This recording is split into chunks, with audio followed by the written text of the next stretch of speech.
औज़ुबिल्लाहिमिनश्शैतानिर्रजीम बिस्मिल्लाहिर्रहमानिर्रहीम। अज़ीज़ तलबा, आज हम फ़र्स्ट ईयर के इस्लामियात के गेस्ट पेपर को देखेंगे और अहम हिदायत को देखेंगे। कोशिश करेंगे ये लेक्चर इंतहाई मुख्तसर हो ताकि आप तवज्जो से बात समझें और पूरी बात सुनें। सबसे पहले देखिएगा अहम हिदायत। इस साल जो सवालात आएंगे 3 तरह के सवालात होंगे, जिनमें नॉलेज बेस सवालात हो सकते हैं, अंडरस्टैंडिंग बेस हो सकते हैं और एप्लीकेशन बेस होंगे।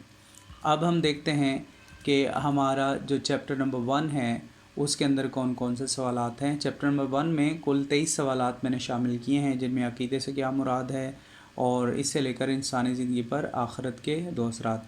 आप इनके स्क्रीनशॉट्स ले सकते हैं, मैंने आपके सामने ये शेयर कर दिया है, स्क्रीनशॉट्स ले लीजिएगा। पूरी तफसील में नहीं पढ़ूँगा ताकि आपकी जो पढ़ाई का, टेस्ट की और पेपर की प्रिपरेशन का टाइम है वो बच जाए। उसके बाद चैप्टर नंबर 2 है इस्लामी तशख़्ख़ुस मुख्तसर जवाबी सवालात में। इसमें भी मैंने तकरीबन 30 सवालात ऐड किए हैं, क्योंकि चैप्टर ये बड़ा था, इसी वजह से इसमें तफसील से ऐड करने पड़े। फिर उसके बाद बाब नंबर हमारे पास 3 है, उसवा रसूल अकरम सल्लल्लाहु अलैहि वसल्लम। इसमें हमने तकरीबन आपके लिए 15 सवालात ऐड किए हैं। और उसके बाद बाब चहारुम है तारुफ़ कुरान व हदीस।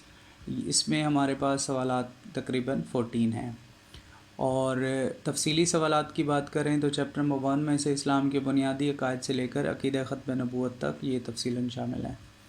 और फिर बाब 2 में से इसमें नमाज से क्या मुराद से लेकर मुनाफ़क़त से इंसानी ज़िंदगी के ताल्लुकात में किस तरह ख़राबी आती है, ये आपके सामने सवालात मौजूद हैं।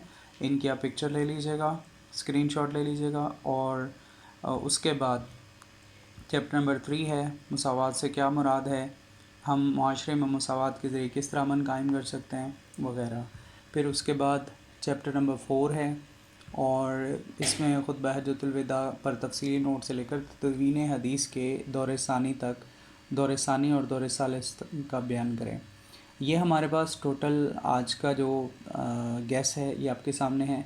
यहाँ एक बात ज़हन नशीन रखिएगा, ये गैस अंदाज़न, गैस का मतलब होता है अंदाज़ा लगाना, और हम अपने तजर्बे की बुनियाद पर आपके लिए अंदाज़न ये सवालात पेश कर रहे हैं। आपने इनको हतमी नहीं समझना, आप अपनी तैयारी अच्छे तरीके से करें और इस आखिर में इन सवालात को देख लें। MCQs की तैयारी के लिए आप बुक की रीडिंग करें, टेक्स्ट बुक की रीडिंग बहुत ज़रूरी है। बहुत बहुत शुक्रिया। अस्सलामु अलैकुम वरहमतुल्लाहि वबरकातुहू।